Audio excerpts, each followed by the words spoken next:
Evangelho de São Mateus, capítulo 9, versículo 18. Dizendo-lhes eles estas coisas, eis que chegou um chefe e o adorou, dizendo: Minha filha faleceu agora mesmo, mas vem, impõe a tua mão e ela viverá.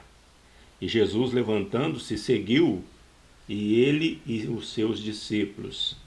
E eis que uma mulher que havia já 12 anos padecia de um fluxo de sangue, chegando por detrás dele, tocou a orla de sua roupa, porque dizia consigo: se eu tão somente tocar a sua roupa, ficarei sã. E Jesus, voltando-se e vendo-a, disse: tem bom ânimo, filha, a tua fé te salvou. E imediatamente a mulher ficou sã. E Jesus, chegando à casa daquele chefe, e vendo os instrumentistas e o povo em alvoroço, disse-lhes: retirai-vos, que a menina não está morta, mas dorme. E riram-se dele. E logo que o povo foi posto fora, entrou Jesus e pegou-lhe na mão, e a menina se levantou. E espalhou-se aquela notícia por todo aquele país.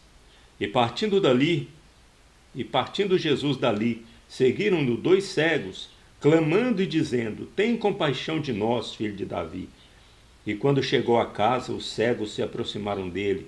E Jesus disse-lhes: crede-vos que eu possa fazer isto? Disseram-lhe eles: sim, Senhor.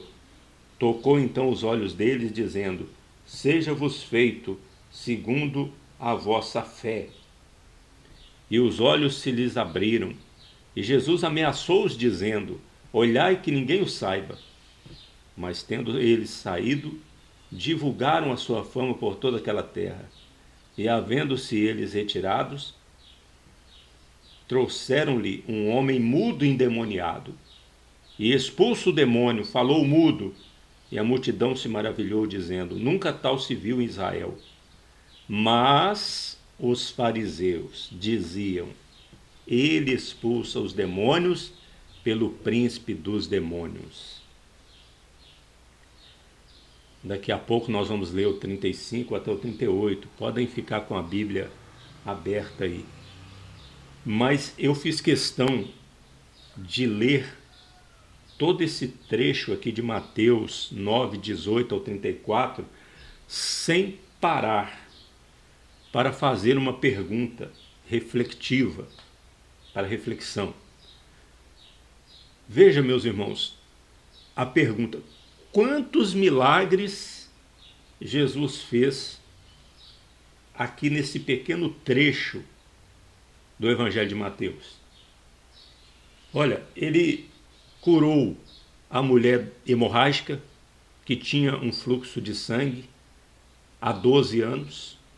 Ela padecia com esse fluxo de sangue, essa hemorragia. Jesus curou ela.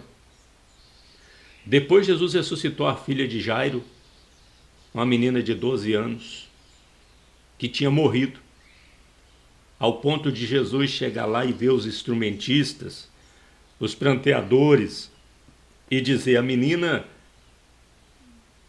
ele disse o seguinte: a menina não está morta, ela dorme. Não é isso que Jesus disse? Ele disse: retirai-vos, que a menina não está morta, mas dorme. E eles riam de Jesus, porque sabiam que a menina realmente estava morta. E Jesus ressuscitou aquela menina. Então veja, o segundo milagre: primeiro ele cura a mulher hemorrágica, depois ele ressuscita a filha de Jairo, uma menina de 12 anos que tinha morrido. Depois ele cura 2 cegos de uma vez. Os olhos deles se abriram quando Jesus disse: seja-vos feito segundo a vossa fé. E depois Jesus expulsa o demônio de um mudo, e o mudo fala. Então nós vemos aqui nesse pequeno trecho do Evangelho 4 milagres do Senhor Jesus. Ele cura a mulher hemorrágica, ele ressuscita a filha de Jairo, ele cura 2 cegos, e ele também expulsa um demônio e o mudo vem a falar. Mas ali presente, estava ali, vendo tudo isso, uma raça ruim de pessoas, chamada fariseus, homens do coração de pedra. Estes homens, mesmo vendo estes milagres, sabendo que não era uma coincidência, eles resolveram endurecer o coração e não crer em Jesus, não aceitar Jesus de maneira nenhuma. E além de não aceitar, não crer, ainda saíram dizendo: ele expulsa os demônios pelo príncipe dos demônios. Que absurdo, né? Nós vemos a cegueira desses fariseus.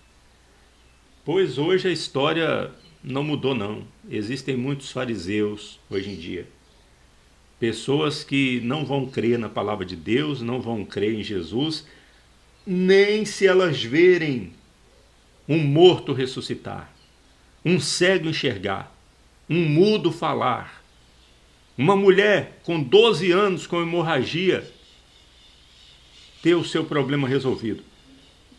Não adianta. Fazer milagres não adianta. Nada. Quando a pessoa não quer crer em Jesus, ela não vai crer. E geralmente a pessoa, quando ela ouve o Evangelho e quando ela não crê, então ela endurece o coração e geralmente ela não contenta em apenas rejeitar Jesus. Ela vai odiar Jesus, o ódio contra Deus vai entrar no coração dela. Infelizmente, muitas pessoas aí odeiam Jesus. Às vezes não falam nada, não se manifestam, mas elas não gostam do Senhor Jesus. É por isso que nós costumamos não insistir com a pregação do Evangelho. Nós falamos de Jesus para uma pessoa uma vez. Se a pessoa crê e quiser continuar nos ouvindo, nós vamos continuar falando. Mas se nós percebermos que a pessoa não quer nada, não creu, então nós deixamos para lá. Talvez lá na frente Deus vá usar outro servo dele para tentar novamente. Mas nós procuramos não insistir. Por exemplo, nós convidamos as pessoas para vir na corrente de oração, para vir na igreja, para vir buscar o Senhor Jesus. Se a pessoa não vem, nós não vamos insistir, não. Não vamos insistir, porque nós sabemos que tem pessoas que não vão crer. A fé não é de todos. Tem pessoas que são ovelhas de Jesus e outras não são. E esses fariseus aqui, nem diante de 4 milagres, eles viram. Eles viram o mudo falar. Interessante que coisas que nós nunca, de repente, vimos, né? Nós vimos o morto ressuscitar. Qual os irmãos aí que viram uma menina de 12 anos ressuscitar? 2 cegos enxergarem de uma vez? Os irmãos viram aí um demônio ser expulso e o mudo falar? Ou uma mulher com hemorragia há 12 anos, ela ser curada? Algum irmão viu? Nós já vimos outros milagres. Nós já tivemos a experiência de Deus responder nossas orações, mas nós não vimos e nós cremos. Nós ouvimos o Evangelho e nós cremos. Porque a verdade do Evangelho, da palavra de Deus, traz fé para o nosso coração. Mas infelizmente nós temos que lembrar que a fé não é de todos. Amém? Pois bem, vamos ler aí para terminar o versículo 35 ao 38. E percorria Jesus todas as cidades e aldeias, ensinando nas sinagogas deles, e pregando o evangelho do reino, e curando todas as enfermidades e moléstias entre o povo. E vendo as multidões, teve grande compaixão delas, porque andavam cansadas e desgarradas, como ovelhas que não têm pastor. Então disse aos seus discípulos: a ceifa é realmente grande, mas poucos obreiros. Rogai, pois, ao Senhor da ceifa que mande obreiros para a sua colheita. Amém, meus irmãos? Vamos só observar algumas coisas aí para nós terminarmos a palavra nessa manhã desse domingo, dia 2 de novembro de 2025. E Jesus, o trabalho dele, o ministério dele era ensinar nas sinagogas, ensinar o povo. Obviamente que nesse ponto aqui do ministério de Jesus, ele estava ensinando nas sinagogas. Mas depois ele começou a ensinar no monte, na praia, nas casas, nas praças de Israel, da Terra Santa. Mas até então, no início do ministério, ele estava ensinando nas sinagogas. Então ele ensinava. Primeiramente, ele ensinava as Escrituras.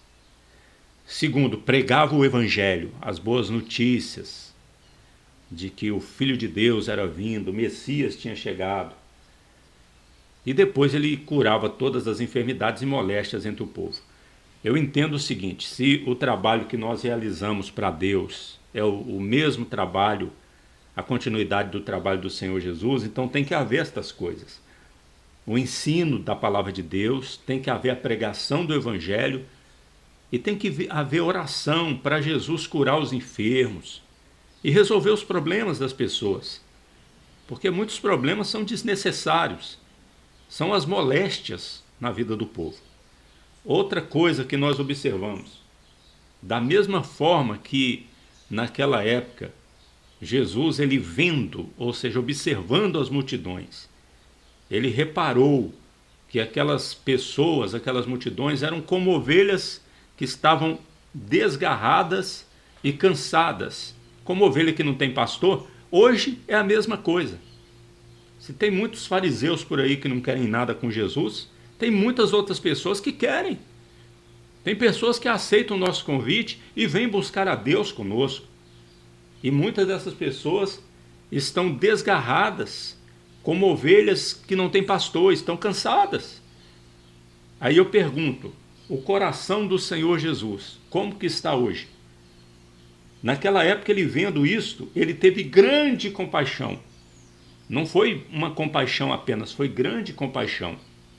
Nós podemos ter certeza que hoje, do mesmo jeito, Jesus tem grande compaixão.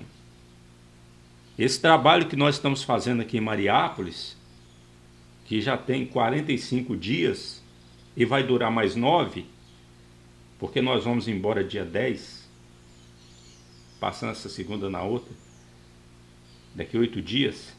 Esse trabalho aqui mostra a compaixão de Jesus para com as pessoas. Só que existe uma outra verdade também pela qual nós temos que orar. A ceifa realmente é grande, a seara é grande, a obra é grande, mas os obreiros são poucos e nós devemos rogar ao Senhor da seara, e vamos orar agora, rogar ao Senhor da ceifa que mande obreiros. Você ouviu uma palavra com o pastor Eliezer Pereira de Freitas, da Igreja da Bendita Esperança, em Cordisburgo, Minas Gerais.